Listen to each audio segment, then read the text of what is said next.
तो आज विशेष उत्सव है, चंदन यात्रा उत्सव। और ये जो चंदन यात्रा उत्सव है, ये चैतन्य महाप्रभु के एक महान जो भक्त हैं, श्रीपाद माधवेंद्र पुरी से संबंधित है। तो गौड़िया वैष्णवों का हर कोई जो कार्य है वो उत्सव है, आचार्यगण कहते हैं।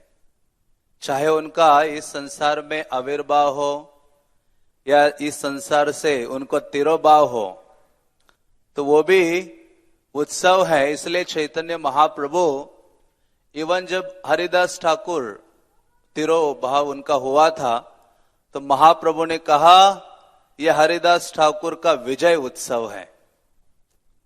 तो उसी प्रकार से जो आचार्यगण भगवान के प्रीति हेतु कई प्रकार की सेवाएं भी करते हैं, वो सेवाएं भी एक प्रकार का उत्सव का रूप लेती हैं।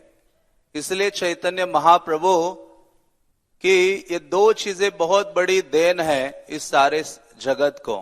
मैं कई बार कहता हूं, क्या है वो दो अमूल्य चीजें जो चैतन्य महाप्रभु ने सारे संसार को प्रदान की है। एक है चैतन्य महाप्रभु के जो शुद्ध भक्तगण हैं, जिनके द्वारा हम चैतन्य महाप्रभु की महिमा को जान सकते हैं, और चैतन्य महाप्रभु के द्वारा उनके जो समर्पित भक्त हैं उनकी महिमा को जान सकते हैं। इसलिए नरोत्तम दास ठाकुर कहते हैं, गौरांगेर संगी गण नित्य सिद्ध करी माने, सेई जाए ब्रजेंद्र सुत पाश। तो जो चैतन्य महाप्रभु के भक्त हैं, उनको कभी साधारण नहीं समझना चाहिए। वो साधारण भक्त नहीं है, तो वो महाप्रभु के नित्य पार्षद है। ये केवल जानने मात्र से, जैसे भगवान कहते जन्म कर्म च में दिव्यम एवं यो व्यक्ति तत्वतः त्यक्त्वा देहम पुनर्जन्म, जो केवल ये जानता है कि भगवान के जो कार्यकलाप है वो दिव्य है, उसी प्रकार से जो व्यक्ति ये भी जान लेता है कि भगवान के भक्तों के कार्यकलाप साधारण नहीं है, दिव्य है भगवान के समान, तो वो भी भगवत धाम जाने का अधिकारी बनता है। इसलिए वृंदावन दास ठाकुर चैतन्य भागवत में कहते हैं, अतएव वैष्णवेर जन्म मृत्यु नाय, संगे आये से न संगे जाए बे तथाय। तो वैष्णव इस भौतिक प्रकृति के अधीन नहीं है। वो किसके अधीन है? दैवी प्रकृति माश्रिता, भगवान की जो अंतरंगा शक्ति है उसके अधीन भगवान के ऐसे शुद्ध भक्तगण हैं, और जिनके जीवन का केवल एकमात्र लक्ष्य है किस प्रकार से भगवान को आनंद प्रदान किया जाए। वास्तव में जो चंदन यात्रा है, भगवान को शीतलता प्रदान करने मात्र से हम अपने जीवन के तापों से पूर्ण रूपे न मुक्त हो सकते हैं। जिन तीन तापों से हम सदैव क्या हो रहे हैं? झगड़ रहे हैं, कष्ट अनुभव कर रहे हैं। तो ऐसे चैतन्य महाप्रभु की ये निधि है, उनके शुद्ध भक्त। और दूसरी चीज चैतन्य महाप्रभु ने दी है, वो है गोलोकेर प्रेम धन हरि नाम संकीर्तन। साक्षात श्री चैतन्य महाप्रभु, जैसे भक्ति विनोद ठाकुर कहते हैं कि कृष्ण के भंडार में सबसे बड़ी चीज, स्टोर हाउस में, स्पिरिचुअल वर्ल्ड के स्टोर हाउस में भगवान कृष्ण ने कोई सर्वोत्तम वस्तु रखी है, तो वो अपना नाम है। वो नाम भगवान क्या करते? वो कपाट खोल देते हैं और अपने साथ उस हरि नाम को लेकर आते हैं। इसलिए आचार्यगण कहते हैं, चैतन्य महाप्रभु की जो दूसरी सर्वश्रेष्ठ देन है इस सारे जगत को ही नहीं, बल्कि इस पूरे त्रिभुवन को, वो है कृष्ण का पवित्र नाम। इसी कारण से ये दोनों चिंतामणि है, रत्न है। नाम चिंतामणि कृष्ण चैतन्य रस विग्रह अभिन्नत्वात् नाम नामिना। भगवान का नाम साक्षात रत्न है, और उनके भक्त भी क्या है? रत्न है। इसलिए चैतन्य महाप्रभु जब हरिदास ठाकुर तिरोहित होते हैं तो उस समय बहुत दुख व्यक्त करते हैं। और चैतन्य महाप्रभु कहते हैं, हरिदास आचिल पृथ्वीर शिरोमणि, यह हरिदास ठाकुर पृथ्वी के शिरोमणि है। तहा विन रत्न शून्य हैल मेदिनी, हरिदास ठाकुर इस पृथ्वी से जाने मात्र से ये जो पृथ्वी है वह रत्न से विहीन हो गई है। इतना अमूल्य रत्न है जो महाप्रभु ने ये दिया है, और हरि नाम अपने आप में रत्न है। इसलिए जगदानंद पंडित बहुत सरल रूप से अपने ग्रंथ प्रेम विवर्त में कहते हैं कि वास्तव में हमें कुछ नहीं चाहिए इस संसार से पार होने के लिए। वो कहते हैं ये दो चीजें काफी है। वो कहते हैं, साधु संगे कृष्ण नाम यही मात्र चाय, संसार जिनिते आर कोन वस्तु नाय। तो जगदानंद पंडित कहते हैं, साधु संग कृष्ण नाम, या तो साधु संगे कृष्ण नाम, दोनों चीजें। हमें भक्त चाहिए हमारे जीवन में, और दूसरा है कृष्ण का पवित्र नाम। हरे कृष्णा कृष्णा कृष्णा हरे हरे, हरे राम राम राम हरे हरे। तो कहते संसार जिनिते आर कौन वस्तु ना है। वास्तव में हृदय में ये कामना है, दृढ़ भावना है, इच्छा है कि संसार सागर पर मुझे विजय प्राप्त करनी है। तो कहते ये दो चीजें काफी हैं। हाँ, तो इन दो चीजों को चैतन्य महाप्रभु रत्नों से उनकी तुलना करते हैं। तो ऐसे महाप्रभु के रत्नमय भक्तों की संगति या उनकी कृपा को कोई व्यक्ति अपने जीवन में प्राप्त करता है तो वो अपने जीवन में सर्व सिद्धि लाभ कर सकता है। इसलिए प्रचेतागण यही तो मांगते हैं आशीर्वाद कि इस मर्त्य जगत के लोगों को इससे बढ़कर क्या गुण हो सकता है, क्या वर हो सकता है, भगवान के महान भक्तों का साहचर्य प्राप्त होना। इससे बढ़कर कोई उपलब्धि नहीं है। इसलिए महाप्रभु कहते साधु संग सर्व सिद्धि है, लव मात्र साधु संग। हाँ, चैतन्य महाप्रभु कहते हैं कि भगवान के भक्तों का संग ही बहुत महत्वपूर्ण है। तो ऐसे ये महान आचार्य हैं श्रीपाद माधवेंद्र पुरी, जिनके बारे में हम कई बार निरंतर सुनते रहते हैं। तो लेकिन फिर भी हमें क्या करना चाहिए, बारंबार सुनने का प्रयास करना चाहिए। कई बार हम सोचते कि अरे माधवेंद्र पुरी की तो रोज ही कथा सुनते हैं। हाँ, लेकिन नहीं, सुनते हैं माधवेंद्र पुरी की कथा, लेकिन उनके जीवन से हम कुछ सीखने का प्रयास नहीं करते हैं। तो ऐसे माधवेंद्र पुरी की ये विशेष देन है ये चंदन यात्रा उत्सव। वैसे जगन्नाथपुरी में जगन्नाथ का जो चंदन यात्रा है वो करोड़ों सालों से चलते आ रहा उत्सव है। भगवान जगन्नाथ के जो उत्सव विग्रह है मदन मोहन, आज संध्या के समय में बाहर निकलते हैं और पंच महादेव के साथ क्या करते हैं, नरेंद्र सरोवर में जाते हैं, जिसको चंदन पुकुर भी कहा जाता है, और चंदन यात्रा उत्सव वहां मनाते हैं भगवान जगन्नाथ। तो ऐसे श्रीपाद माधवेंद्र पुरी की इस कथा का वर्णन करने का प्रयास करूंगा कुछ समय के लिए। तो कृष्णदास कविराज बहुत आनंदित होकर इस कथा का वर्णन करते हैं। बल्कि श्री चैतन्य महाप्रभु ने सन्यास स्वीकार किया कछवा में, बंगाल में, और उसके उपरांत राढ़ देश का भ्रमण करते करते चैतन्य महाप्रभु शांतिपुर आते हैं, अद्वैत आचार्य के घर में वास करते हैं। कुछ दिन अपने नवद्वीप के भक्तों से मिलते हैं, सची माता से मिलते हैं और निकलने लगते हैं। तो सची माता उन्हें कहती है कि आप क्या करो, चैतन्य महाप्रभु की डिजायर थी वृंदावन वास करना है, लेकिन सची माता कहती है नहीं।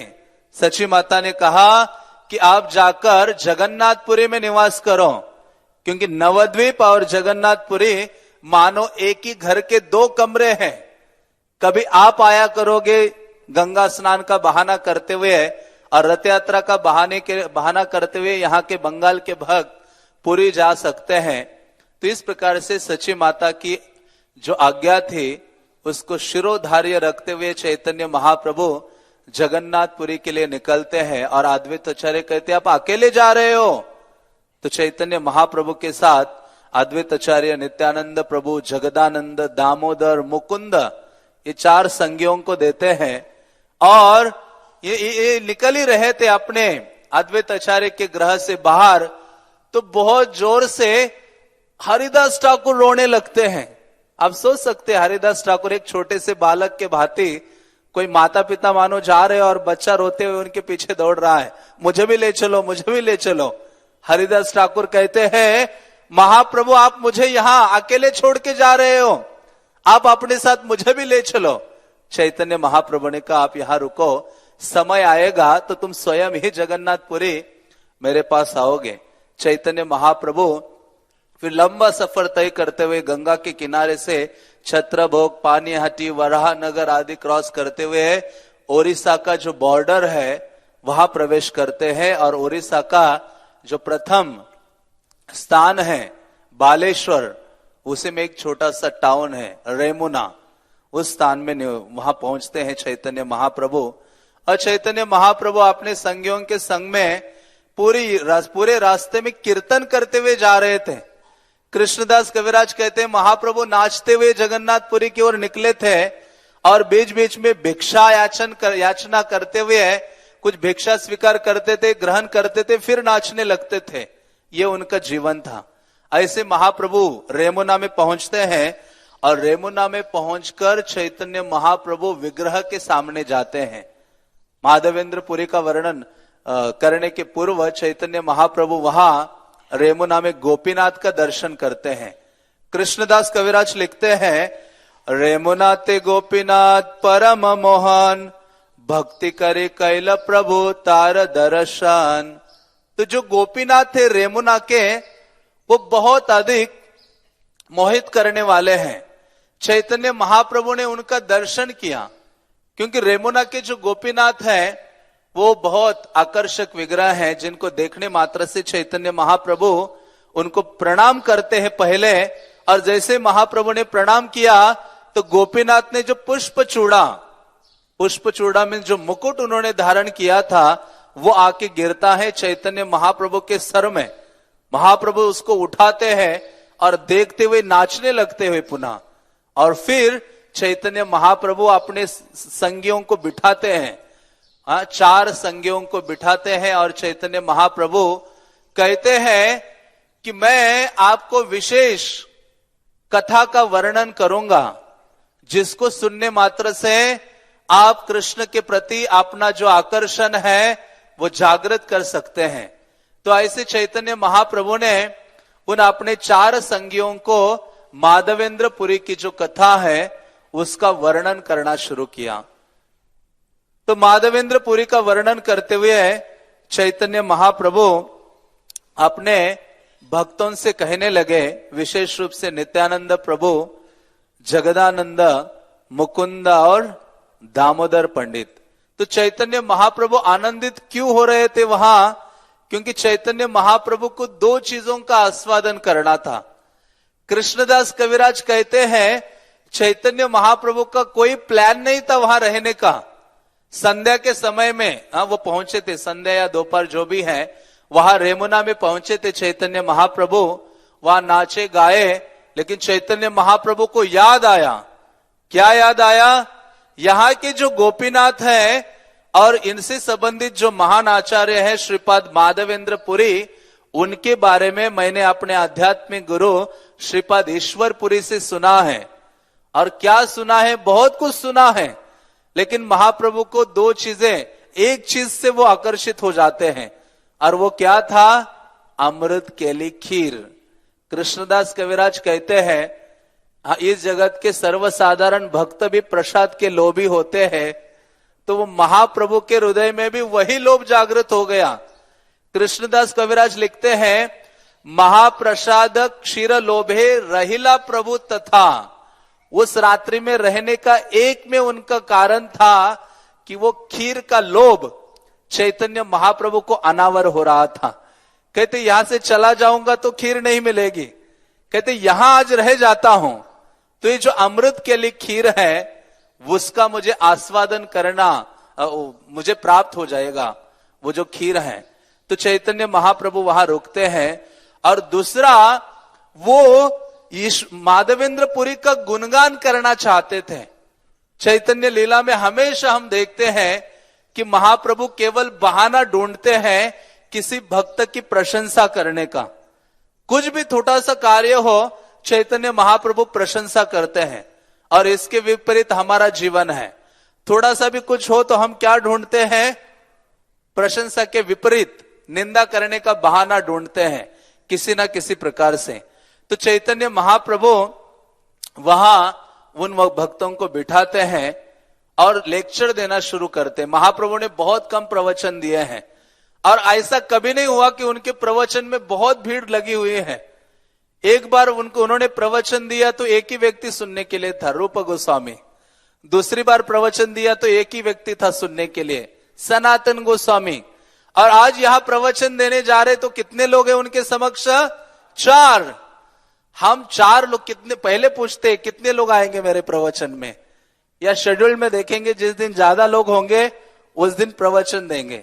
लेकिन चैतन्य महाप्रभु क्या ढूंढ रहे? मौका, कैसे मैं अपने जीवा से अपने भक्त का गुणगान करूं। क्योंकि भक्त का गुणगान करने मात्र से आप भगवान के हृदय को आकृष्ट करते हो, भगवान को अपना बना लेते हो, भगवान उसके द्वारा बंधन में आ जाते हैं। तो ऐसे चैतन्य महाप्रभु उनको सुनाने के लिए तत्पर हो जाते हैं माधवेंद्रपुरी का जो अद्भुत चरित्र है।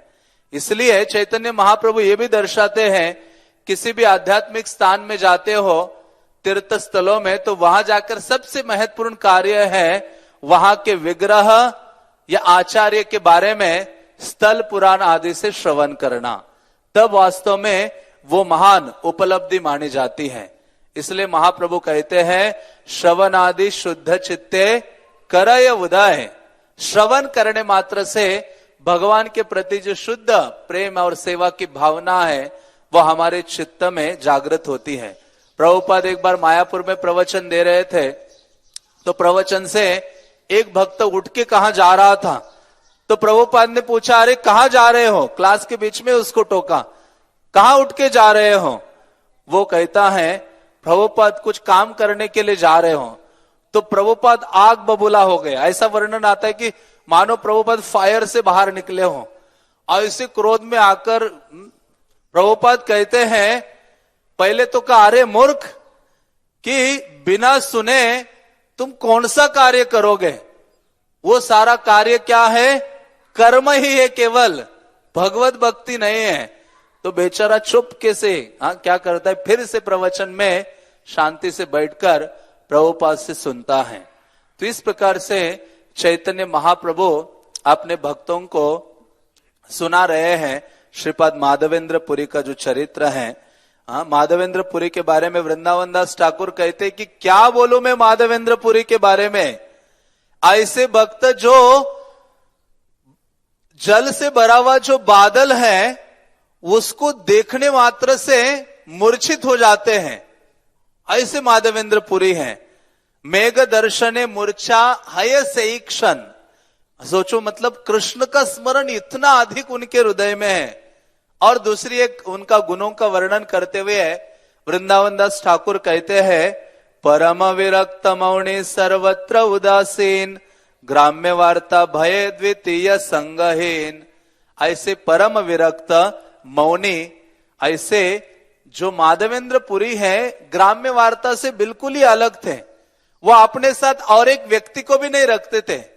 क्यों? क्योंकि वो सोचते थे और एक बंदा होगा तो प्रजल्पा करेगा, कृष्ण कथा के अलावा चर्चा करेगा। इसलिए वो अकेले ही भ्रमण किया करते हैं किसी भी स्थान में। तो हम सुने हैं कि माधवेंद्रपुरी ऐसे भ्रमण करते करते चैतन्य महाप्रभु साक्षात वर्णन कर रहे हैं माधवेंद्रपुरी का। तो सोचो कि माधवेंद्रपुरी कितने महान वैष्णव हैं। तो ऐसे माधवेंद्रपुरी भ्रमण करते करते गोवर्धन आते हैं, वृंदावन आते हैं।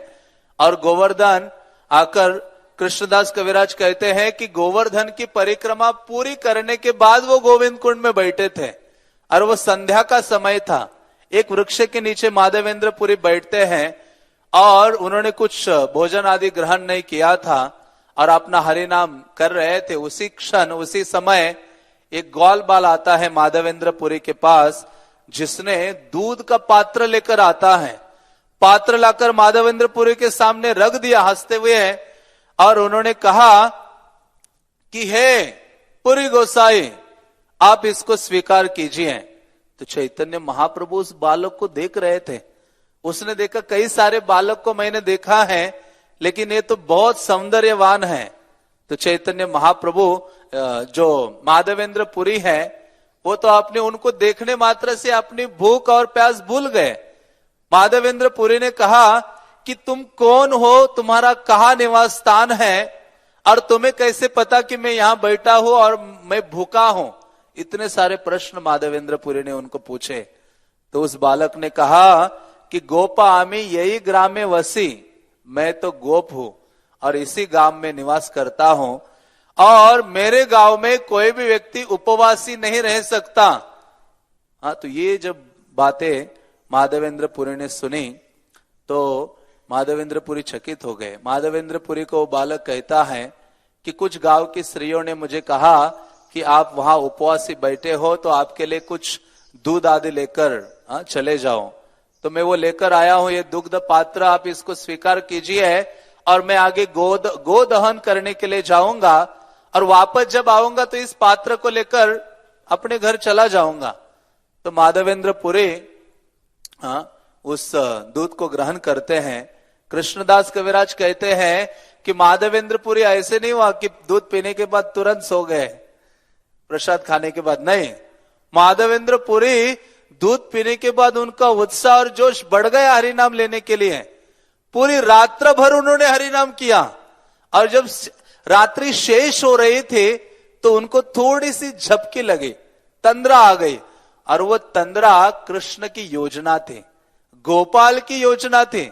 और क्या योजना थी गोपाल की? गोपाल उसी झपकी के बीच में माधवेंद्रपुरी के स्वप्न में आते हैं, और स्वप्न में आकर माधवेंद्रपुरी का हाथ पकड़ते हैं।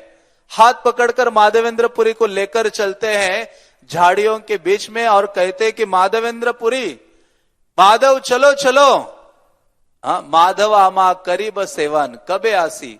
वो कहते माधव, तुम्हारा मैं तो इंतजार कर रहा था, कब तुम आओगे और तुमसे मैं सेवा स्वीकार करूंगा।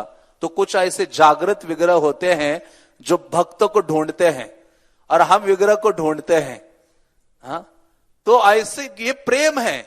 प्रेम का लक्षण क्या है कि भगवान जैसे कृष्ण वृंदावन में थे, हम दूध दही माखन लेकर कृष्ण के पार पहुंचते हैं, लेकिन कृष्ण दूध दही माखन ढूंढते हुए कहां पहुंचते थे? गोपियों के घरों में। तो इस प्रकार से गोपाल माधवेंद्रपुरी की ओर, माधवेंद्रपुरी को उन्होंने ढूंढा, उनका इंतजार कर रहे थे, वेट कर रहे थे कि सेवा स्वीकार करूंगा तो किससे स्वीकार करूंगा? माधवेंद्रपुरी से।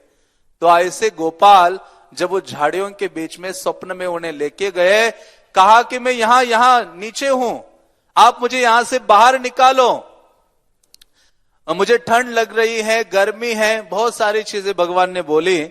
और फिर वो स्वप्न खत्म होता है, माधवेंद्रपुरी जागृत हो जाते हैं, उठते हैं और बहुत पश्चाताप करने लगते हैं। कितना दुर्भाग्यशाली व्यक्ति हूं मैं, साक्षात भगवान मेरे सामने आए लेकिन मैं उन्हें पहचान नहीं पाया। और दूसरा ये भी कि उनकी मुझे ये जो आज्ञा है, ये सोचने मात्र से वो भाव विवल हो गए, रोने लगे। उन्होंने अपने आप को कंट्रोल किया और उन्होंने सोचा भाव दिखाने से ज्यादा महत्वपूर्ण क्या है? सेवा करना। हाँ, कोई कहे कि नहीं प्रभु जी मैं भावावेश में नृत्य कर रहा हूं, अब इस सेवा में मत बुलाओ मुझे। हाँ, माधवेंद्रपुरी ने अपने सारे भावों को साइड में रख दिया, कृष्णदास कविराज कहते हैं, और भगवत जो आज्ञा थी सेवा की उसको उन्होंने स्वीकारा और गांव में गए और गांव के लोगों को उन्होंने कहा कि आप चलो, आपके जो स्वामी हैं वो पुकार रहे हैं, वो झाड़ियों में हैं। हाँ, तो माधवेंद्रपुरी उन सारे गांव वालों की सहायता से उनको निकालते। लेकिन उससे पूर्व स्वप्न में भगवान ने अपना परिचय दिया था माधवेंद्रपुरी को। माधवेंद्रपुरी को क्या परिचय दिया माधवेंद्र पुरी को कहा, श्री गोपाल नाम मोर गोवर्धन धारी, ब्रजेर स्थापित आमी यहां अधिकारी। पूरा अपना परिचय दे दिया कि मेरा नाम क्या है, मैं कहाँ का अधिकारी हूं, सब कुछ उन्होंने बताया। तो ऐसे भगवान की आज्ञा का वो पालन करते हैं और माधवेंद्र पुरी गांव वालों के सहायता से गोपाल विग्रह को निकालते हैं और बलिष्ठ बलिष्ठ भक्तों की सहायता से गोवर्धन के ऊपर जाकर उनको स्थापित करते हैं, क्योंकि भगवान गोपाल की आज्ञा थी। तो ऐसी आज्ञा का पालन करते हुए माधवेंद्र पुरी जब उनको ऊपर उन्होंने स्थापित किया, नीचे एक बड़ा सा पत्थर रखा, उनके पीछे एक पत्थर रखा, यही उनका अल्टर था, यही उनका सिंहासन था। गोपाल उससे संतुष्ट थे क्योंकि माधवेंद्र की पुरी के प्रेम से वो अत्यधिक संतुष्ट थे। तो जब सबको पता चला कि भगवान प्रकट हो गए हैं, तो माधवेंद्र पुरी ने उनके अभिषेक की योजना बनाई और महाअभिषेक संपन्न किया। 900 घड़े जल से, गोविंद कुंड के जल से उनका अभिषेक कराया। पंचगव्य, पंचामृत आदि तेल आदि से उनका मार्जन किया, मर्दन आदि किया। और ये सब होने के बाद माधवेंद्र पुरी ने महान अन्नकूट फेस्टिवल मनाया और सबने ये सोचा कि अन्नकूट फेस्टिवल ऐसा ही है जैसा कृष्ण के समय में द्वापर युग में वृंदावन में संपन्न हुआ था। तो ऐसे माधवेंद्र पुरी ने उनकी स्थापना की, भगवान की सेवा आदि की। और फिर ऐसा ही जब समय बीतता है तो बंगाल से 2 सन्यासी आते हैं वृंदावन में और माधवेंद्र पुरी का आश्रय स्वीकार करते हैं। माधवेंद्र पुरी का शरण ग्रहण करते हैं। माधवेंद्र पुरी उनको शरण देकर उनको दीक्षा भी देते हैं और अपने गोपाल की सेवा में उनको नियुक्त करते हैं। तो वो दोनों सन्यासी गोपाल की सेवा में नियुक्त थे। तो एक दिन भगवान जो गोपाल है माधवेंद्र पुरी को फिर से स्वप्न में आते हैं और स्वप्न में आकर ये आदेश देते हैं। कौन सा आदेश देते हैं? आज का ये जो श्लोक है, भगवान कहते हैं, गोपाल कहे पुरी अमार ताप नाही जाए। हे पुरी गोसाई, तुमने इतने 900 घड़ों जल से मुझे स्नान कराया है, उससे मेरी गर्मी दूर नहीं हुई है। तुम क्या करो, तुम जाओ मलय प्रदेश में और वहां जाकर मुझे क्या करो, चंदन लेके आओ, चंदन का लेप लगाओ, जिसके द्वारा मैं ठंडक अनुभव करूंगा। और भगवान ने यह भी कहा था कि किसी और को मत भेजना, तुम स्वयं ही चले जाना। अगले प्यार में कहते हैं कि तुम्हें स्वयं ही जाना होगा। तो माधवेंद्र पुरी को ये बड़ा सेवा प्रदान करते हैं। माधवेंद्र पुरी ने कोई और सोचा नहीं। माधवेंद्र पुरी तो आनंदित हो गए कि भगवान मुझसे सेवा स्वीकार कर रहे हैं, क्योंकि एक भक्त के लिए सबसे बड़ी उपलब्धि है उसके जीवन में कृष्ण की सेवा। और सबसे बड़ा उसके लिए पनिशमेंट क्या है, उसको सेवा से अलग कर दो, वो सबसे बड़ा दंड है किसी भक्त के लिए। तो माधवेंद्र पुरी तो आनंदित होकर निकल पड़े वृंदावन से जगन्नाथपुरी की ओर। उन्होंने ये नहीं सोचा कि मैं चल के जाऊं, इतना कष्ट होगा, मेरे पास ना बैलगाड़ी है ना कुछ और है। लेकिन नहीं, माधवेंद्र पुरी ने सारे कष्टों को स्वीकार करते हुए जगन्नाथपुरी की यात्रा की। और कृष्णदास कविराज कहते हैं कि वो जाते जाते अद्वैत आचार्य के घर गए, अद्वैत आचार्य को दीक्षा आदि दिया और वहां से ओडिशा गए माधवेंद्र पुरी। और ओडिशा में प्रवेश करते हुए इस स्थान में आए जहां चैतन्य महाप्रभु आज कथा सुना रहे हैं, रेमुना में। तो ये रेमुना रमणीय स्थान, इसका नाम इसलिए पड़ा क्योंकि वो बहुत रमणीक है। क्योंकि ये जो विग्रह है भगवान राम ने, क्योंकि जब भगवान राम चित्रकूट में थे, अयोध्या से जब सीता आदि वनवास के लिए गए और भगवान राम सीता आदि के साथ एक गुफा में निवास कर रहे थे, तो वहां भगवान राम सीता के साथ बैठे हुए थे और बाहर भगवान ने अपना दृष्टिपात किया गुफा से बाहर और भगवान राम हंसने लगे। सीता देवी ने कहा, आज तो आपका मूड पूर्ण रूपे न बदल गया है, आपके मुख में इतनी अद्भुत स्मित हास्य है, बताइए इसका कारण क्या है। तो भगवान ने बाहर क्या देखा था, ग्वाल बालों को देखा था जो गौवे चराते हुए जा रहे थे। भगवान ने कहा देखो ये सीता, वो दिखाई दे रहा है तुम्हें गाय और ग्वाल बाल, आगे आने वाले युग में मैं क्या करने वाला हूं, इसी प्रकार से गव्य चराने वाला हूं, ग्वाल बाल बनने वाला हूं और मेरा नाम गोपाल होगा। तो सीता देवी ने कहा अच्छा, ऐसा कार्य करने वाले हो आप, तो आपका वो रूप कैसे होगा, उस रूप को मैं देखना चाहती हूं, उसकी आराधना सेवा आदि करना चाहती हूं। तो भगवान क्या करते हैं, बाण के अग्र भाग से एक शिला पर अपना विग्रह बनाते हैं, और वही विग्रह आज कहां है, रेमुना में है। बल्कि आप मंगल आरती में जाते हो उस रेमुना में अर्ली मॉर्निंग 5 बजे, तो वो जो पूरे विग्रह के वस्त्र उतारे जाते हैं, और जिसमें विग्रह के बिल्कुल चरणों के पास ही भगवान के ग्वाल बाल है, गव्य है, बहुत सारी चीजें हैं। हाँ, ये सब भगवान राम ने बनाया और सीता देवी को सुपुर्द किया, और सीता देवी उसका आराधना करते थे। आगे चलकर ओडिशा के जो राजा हैं लांगुरा नरसिम्हा देव, उन्होंने जब कोणार्क मंदिर बनाया तो इनविटेशन देने के लिए वो घूम रहे थे कहां कहां, तो किसी ना किसी प्रकार से इस विग्रह के उन्होंने दर्शन किए, वो उस विग्रह को अपने साथ उठा के लेके आ गए कि आप ओडिशा चलिए। ये ओडिशा के राजा बड़े अद्भुत है।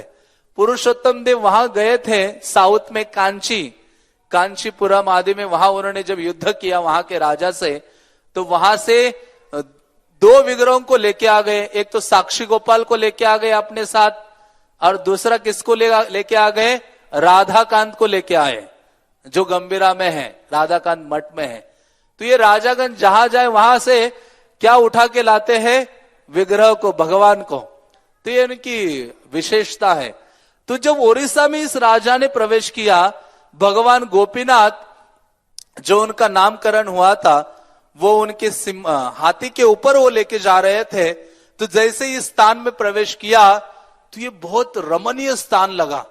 गोपीनाथ ने राजा को कहा मुझे आगे उड़ीसा में प्रवेश नहीं करना है, मुझे रखना है तो यहां ही रख दो। यहां सरोवर है, नारियल के वृक्ष हैं, कटहल है, बहुत सारा वृंदावन का वातावरण है, मैं तो यहां ही निवास करना चाहता हूं। तो गोपीनाथ वहां निवास करते हैं, और गोपीनाथ वहां रहे, इसलिए रमणीक स्थान के कारण उस स्थान का नाम क्या पड़ा, रेमुना। तो ऐसे रेमुना को भगवान ने चूज किया और वहां वो रहे। तो ये माधवेंद्रपुरी वहां पहुंचे। माधवेंद्रपुरी जैसे ही वहां पहुंचे तो माधवेंद्रपुरी ने देखा कि क्या सेवा हो रही है यहां। उन्होंने कहा सेवा इतनी अच्छी है तो जरूर भोग बड़े बड़े अच्छे भोग लगते होंगे। तो मुझे यदि पता चले कि क्या क्या भोग लगता है यहां, एक पुजारी को पकड़ लिया। उन्होंने पूछा यहां क्या क्या भोग लगता है। पुजारी ने कहा संध्याय भोग लागे क्षीर अमृत केली नाम, 12 अमृत पात्रे बरे अमृत समान, गोपीनाथ क्षीर बलि प्रसिद्ध नाम जार, पृथ्वी ते आयछे भोग कहा नाही यार। तो उस ब्राह्मण ने कहा यहां तो ऐसी खीर, अमृत केली खीर भोग लगती है, एक छोटा सा पात्र नहीं, हम छोटा कटोरे में भोग लगाते हैं, वहां तो बड़े बड़े मिट्टी के 12 पात्र गोपीनाथ के लिए खीर के भोग लगते हैं। तो जिस प्रकार से बात कर ही रहे थे तो उस समय भोग लग रहा था। तो माधवेंद्रपुरी को यह विचार आए कि मुझे बिना मांगे ये खीर मिल जाए चखने के लिए, तो मैं जब वापस चला जाऊंगा ना वृंदावन, मेरे गोपाल के लिए वैसी ही खीर बनाऊंगा। तो भक्त की ये भावना है, जहां भी जाता है वो सीखता है कि वापस जाकर अपने स्थान में कैसे सेवा का और क्या करो, वर्धन करो, कैसे और सेवा बढ़ाओ। तो ऐसे माधवेंद्रपुरी कुछ जैसे विचार आए, उन्होंने सोचा कितना मैं नीच व्यक्ति हूं कि भगवान को अभी भोग लग ही रहा है और मुझे उसका खाने की भावना आ गई, मेरे विचार आ गए। माधवेंद्रपुरी उस समय भोग निकल गया, आरती हो गई, भगवान को नमस्कार किया और माधवेंद्रपुरी वो स्थान छोड़कर उस गांव से बाहर एक जो मार्केट था वहां वृक्ष के नीचे जाकर बैठे और वहां जाकर उन्होंने कीर्तन किया, हरे कृष्णा कृष्णा कृष्णा हरे हरे, हरे राम राम राम हरे हरे। अभी माधवेंद्रपुरी ने डिजायर की है, भगवान यहां हिल गए गोपीनाथ, जैसे भक्ति सिद्धांत सरस्वती ठाकुर ने डिजायर की, चैतन्य महाप्रभु ने इच्छा की, पृथ्वी त्याचे जत नगर आदि ग्राम, सर्वत्र प्रचार। तो उसी प्रकार से जब माधवेंद्र पुरी ने ये इच्छा की तो भगवान को उसकी पूर्ति करने के लिए भगवान तत्पर हो गए। तो पुजारी शयन आरती करके सो गया था बेचारा, लगा कि अभी मंगल आरती में उठूंगा, बीच में कोई डिस्टरबेंस नहीं, लेकिन भगवान ने उनको जगाया। उन्होंने कहा, उठ पुजारी कर द्वार विमोचन, हे पुजारी उठो उठो द्वार खोलो। उस सन्यासी के लिए एक पात्र जो बर्तन है खीर का मैंने अपने वस्त्र के पीछे छुपा के रखा है, तुम उसको निकालो। पहले तो उसने सोचे ये आवाज कहां से आ रही है, लेकिन देखा कि भगवान, अब वो भी बड़ा भाग्यवान है, साधारण पुजारी नहीं है कि भगवान स्वप्न में आते हैं। हमारे स्वप्न में पता नहीं क्या क्या चीजें आती रहती है। तो वहां वो पुजारी जैसे उठा गया, जल्दी से स्नान किया और वो पात्र लिया और गया बाहर और चिल्ला चिल्ला के बोल रहा था। उन्होंने वो जोर जोर से पुकारने लगा कि किसका नाम माधवेंद्र पुरी है, और हाथ में खीर का पात्र। मानो यहां भी कोई खीर का पात्र लेकर कहेंगे किसका नाम, ये कृष्णदास है, हम तो सारे कहेंगे हम सबका नाम कृष्णदास है, क्योंकि अमृत केली को कौन छोड़ना चाहेगा। तो माधवेंद्र पुरी तो बिल्कुल एक स्थान में बैठे थे, ये पुकारते हुए जा रहा था, तोमा लागी गोपीनाथ क्षीर कैला चोरी। माधवेंद्र पुरी किसका नाम है, आपके लिए गोपीनाथ ने खीर की चोरी की है। फिर उसने कहा, क्षीरलया सुखे तुम्हें करह बक्षने, तोमा सम भाग्यवान नाहि त्रिभुवने। उन्होंने कहा इस क्षीर को ले लो, और आपके समान इस त्रिभुवन में कोई भाग्यवान नहीं है, क्योंकि गोपीनाथ ने वो खीर चोरी की है। ये जब माधवेंद्र पुरी सामने देखे, उनके हाथ में रखा, तो माधवेंद्र पुरी भावावेश में आ गए, विवल हो गए भावों से। तो वो पुजारी ने कहा, वास्तव में ये व्यक्ति ऐसा है जिसके वश में पूर्ण रूपे न कृष्ण है।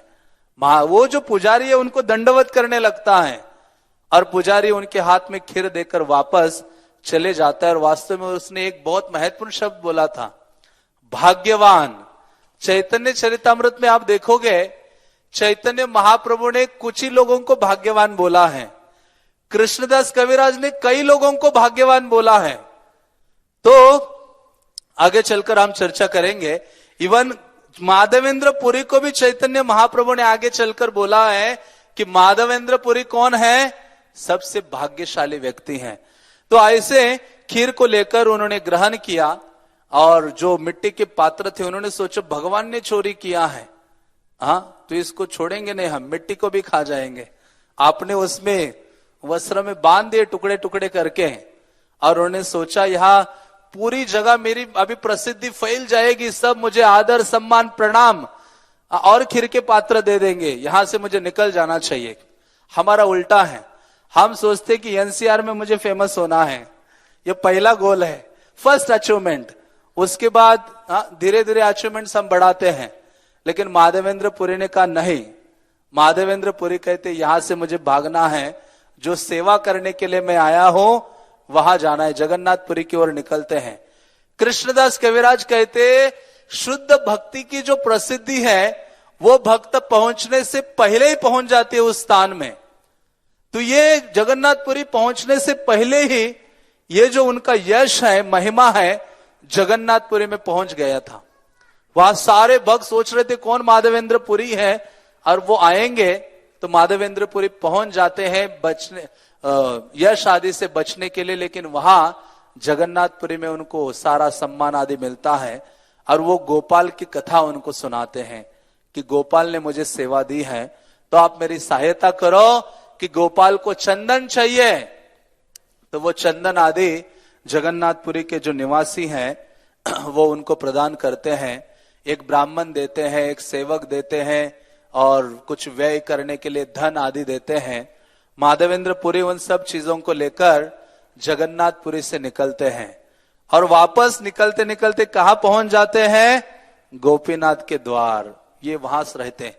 अभी उनको खीर के मांगने की जरूरत नहीं थी, अभी खीर तो अपने आप एक पात्र सोचा था, अभी पुजारी तो फैन हो गया था उनका। पुजारी सारे पात्र, जिसको कई भक्त होते ना वो बड़े एक्सपर्ट होते हैं, उनकी सांठ गांठ किससे होती है? पुजारी से रहती है। महाप्रसाद, गार्लेट्स, ब्लेसिंग्स, फेस्टिवल में विशेष चीजें उनको पता है। तभी माधवेंद्रपुरी को वैसा कुछ करने नहीं पड़ा, पुजारी को इंप्रेस करना नहीं पड़ा। इनके भक्ति के द्वारा है पुजारी सेवा करने के लिए तत्पर हो गया था और आकर माधवेंद्रपुरी वहां निवास करते हैं और उनसे सारी चीजें स्वीकार करते हैं, फिर सो जाते हैं। अभी ये सपना नंबर 3, बल्कि महाप्रभु ने एक ही सपना देखा है। मैंने पिछली बार भी कहा था, महाप्रभु कहते हैं मेरा सपना सबका जपना।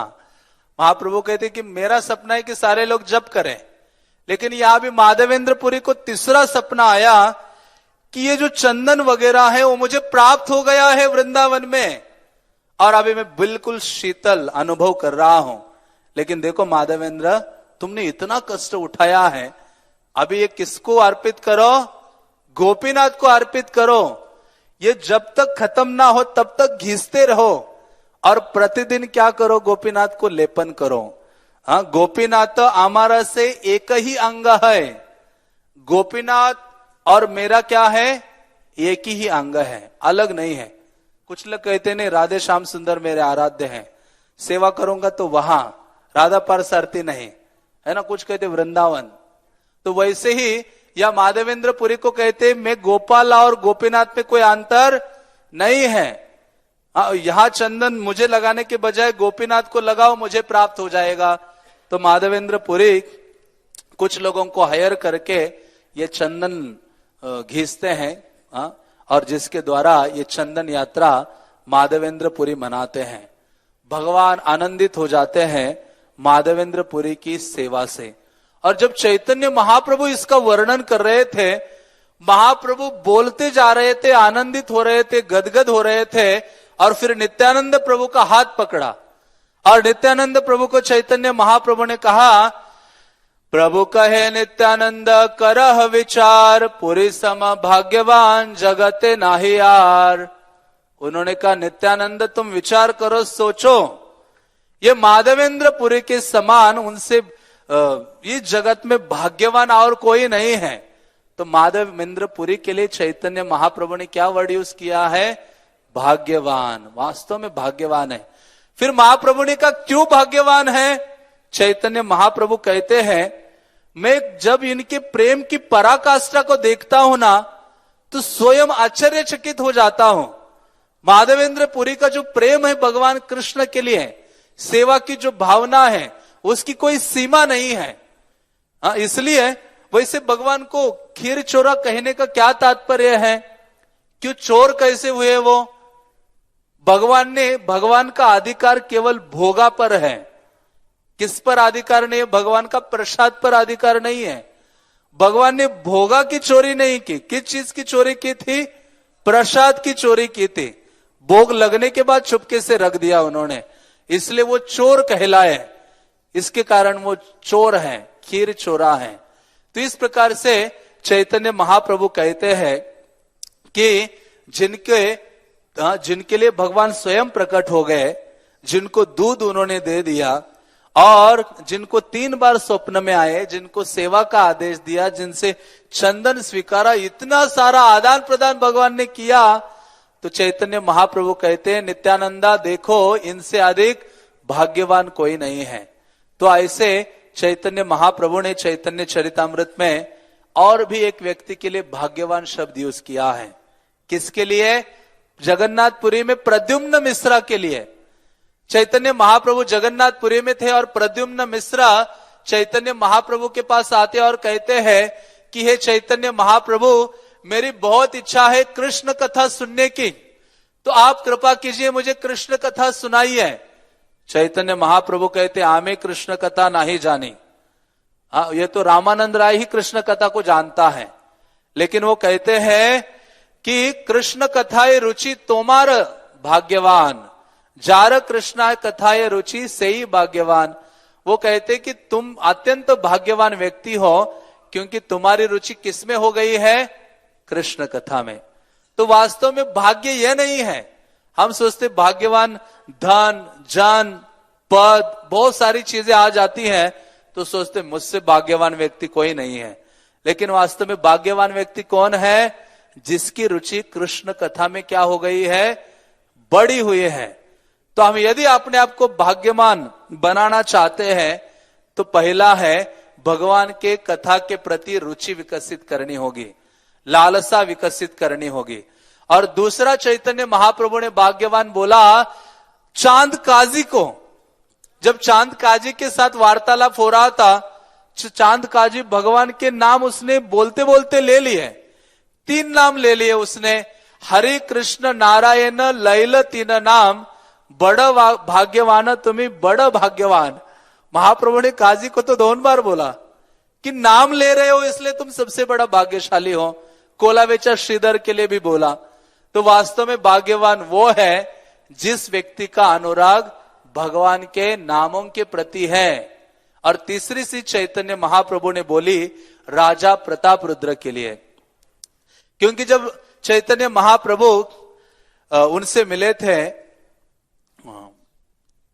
रामानंद राय से दक्षिण भारत की यात्रा में, तो उनको कहा कि तुम ना जगन्नाथपुरी आ जाना, बचा हुआ जीवन हम कृष्ण कथा में बिताएंगे दोनों। तो रामानंद राय राजा प्रताप रुद्र को निवेदन करते कि चैतन्य महाप्रभु की आज्ञा है कि वो मुझे अपने साथ रखना चाहते तो मुझे ना इस जॉब से छुट्टी दे दो, परमानेंट मुक्ति दिला दो। तो प्रताप रुद्र जैसे सुनते हैं कि चैतन्य महाप्रभु तुम्हें चाहते हैं, उनकी सेवा के लिए वो चाहते हैं, वो कहते आज से ही तुम्हें छुट्टी दे दी मैंने, और जितना तनख्वाह तुम्हें मिलती है सैलरी, वो पूरी सैलरी भी दूंगा, वो पेंशन भी दूंगा एक्स्ट्रा। तो इतने आनंदित हो गए और रामानंद राय का आलिंगन किया। तो ये सारी चीजें रामानंद राय ने जाकर किसको कहे थे? चैतन्य महाप्रभु को जगन्नाथपुरी में। चैतन्य महाप्रभु कहते हैं, रामानंद राय कहते ये राजा प्रताप रुद्र का अनुराग जो आपके प्रति है ना, इतना अनुराग है कि मुझे लगता है मुझ में बिल्कुल भी नहीं है। ऐसे रामानंद राय स्वयं के लिए सोच रहे हैं। तो इतना उनके अंदर व्याकुलता है, सेवा की भावना है चैतन्य महाप्रभु आपके लिए राजा प्रताप रुद्र की। तो चैतन्य महाप्रभु फिर कहते हैं, प्रभु कहे तुम्हें कृष्ण भक्त प्रधान, तोमा के जे प्रीति करे से ही भाग्यवान। कहते हैं कि तुम वास्तव में रामानंद राय भक्तों में प्रधान हो, श्रेष्ठ हो, और ऐसे महान भक्त, तुम्हारे जैसे भक्त के प्रति जो प्रेम की और सेवा की भावना रखता है वो व्यक्ति भाग्यवान है। क्यों? तोमा तेजे हत प्रीति हाइल राजार, राजा को जो तुम्हारे प्रति प्रेम की भावना है, यही गुणे कृष्ण तारे करीबे अंगीकार। केवल इस गुण के कारण कृष्ण उसे अंगीकार करेंगे। भक्तों के प्रति सेवा और प्रेम की भावना रखने मात्र से कृष्ण आकर्षित हो जाते हैं। तो ये तीसरी चीज है। एक है कृष्ण कथा, दूसरा है भगवद नाम, और तीसरा है भक्तों के प्रति प्रेम और सेवा की भावना। वो वास्तव में जिनके हृदय में है वो वास्तव में भाग्यवान है। तो ऐसे चैतन्य महाप्रभु माधवेंद्रपुरी का गुणगान करते हैं, और माधवेंद्रपुरी का गुणगान करते करते चैतन्य महाप्रभु कहते हैं, प्रगाढ़ प्रेमेर यही स्वभाव आचार, निज दुख विघ्नाधीर ना करे विचार। वास्तव में जिसके लिए हृदय में कृष्ण के लिए प्रेम की और सेवा की भावना है, वो कैसे पता चलती है? वो व्यक्ति अपने स्वयं के सुख आदि का विचार नहीं करता है। माधवेंद्रपुरी ने बिल्कुल अपने निज सुख आदि का विचार नहीं किया, केवल को कृष्ण को सुख आनंद देने की उनके हृदय में भावना थी। और यही वास्तव में चैतन्य महाप्रभु के भक्तों में पाई जाती है। श्रीवास ठाकुर, उनके पुत्र का मृत्यु होती है, लेकिन फिर भी वो चैतन्य महाप्रभु के नृत्य को डिस्टर्ब नहीं करना चाहते थे। प्रभुपाद 70 साल की आयु है, लेकिन आपने सुख आदि का विचार नहीं किया। इतना प्रगाढ़ सेवा की भावना कि सब प्रकार के कष्टों को स्वीकार करते हुए कृष्ण की सेवा के लिए आगे बढ़ते हैं। गोपियां अपने चरणों की धूली देती हैं, कृष्ण का सरदर्द दूर कराने के लिए, नरक जाने के लिए तत्पर है। इसलिए चैतन्य महाप्रभु कहते हैं, इससे पता चलता है प्रगाढ़ प्रेम का लक्षण कि वो भक्त अपने निज दुख आदि का विचार, किसी विघ्न का विचार नहीं करता कृष्ण की सेवा के लिए। इसलिए भक्ति विनोद ठाकुर कहते हैं, तोमार सेवाय दुख हयजत सेवोत परम सुख। आपकी सेवा में चाहे जितने भी दुख हो, वास्तव में वो दुख नहीं है, वो परम सुख देने वाले क्षण है। तो इस प्रकार से चैतन्य महाप्रभु उनका गुणगान करते हैं, और गुणगान करते करते चैतन्य महाप्रभु को एक श्लोक स्मरण होता है जो माधवेंद्र पुरी उच्चारण करते थे अपने अंतिम समय में। चैतन्य महाप्रभु ने कहा कि जो माधवेंद्र पुरी अपने अंतिम समय में एक श्लोक का उच्चारण करते थे, वो श्लोक ऐसा था जो चंदन के समान था। जैसे चंदन को जितना अधिक घिसते रहोगे उसकी सुगंध और अधिक बढ़ती जाती है, उसी प्रकार से इस श्लोक पर जो व्यक्ति जितना अधिक मनन करता है उतना ही अधिक उसको समझते रहता है। तो चैतन्य महाप्रभु उस श्लोक का उच्चारण करते हैं जो माधवेंद्र पुरी ने उच्चारित किया था। चैतन्य महाप्रभु ने कहा, या कृष्णदास कविराज कहते हैं कि ये श्लोक केवल श्रीमती राधा रानी उच्चारण करते थे और चैतन्य महाप्रभु उच्चारण करते थे और माधवेंद्र पुरी। हाँ, तो वो श्लोक इस प्रकार से था, आई दीन दयाद्र नाथ है मथुरा नाथ कदावलोक्य से हृदयम तुद लोक कातरम दैत ब्राह्मति किम करो में हम। कि हे दीन दयाद्र नाथ, मथुरा नाथ, कब आप मुझे अपना दर्शन दोगे? मेरा जो हृदय है आपके विरह में व्याकुल हो रहा है। तो इस प्रकार से माधवेंद्र पुरी का चरित्र चैतन्य महाप्रभु ने वर्णन किया और चैतन्य महाप्रभु आनंदित हो जाते हैं। और इस वर्णन के बाद कृष्णदास कविराज कहते हैं कि यदि कोई व्यक्ति श्रद्धा के साथ इस कथा को सुनता है तो निश्चित रूप से श्री कृष्ण के चरणों में उसका अनुराग वर्धित होगा। हरे कृष्णा कृष्णा कृष्णा हरे हरे, हरे राम राम राम हरे हरे। श्रीपाद माधवेंद्र पुरीपाद के, चंदन यात्रा महामहोत्सव के, श्रील प्रभुपाद के, समवेत गौर भक्त वृंद की। हरे कृष्ण। तो प्रभु जी कुछ बोलना चाहिए समक्ष। हरि बोल। हरे कृष्णा। बहुत बहुत धन्यवाद।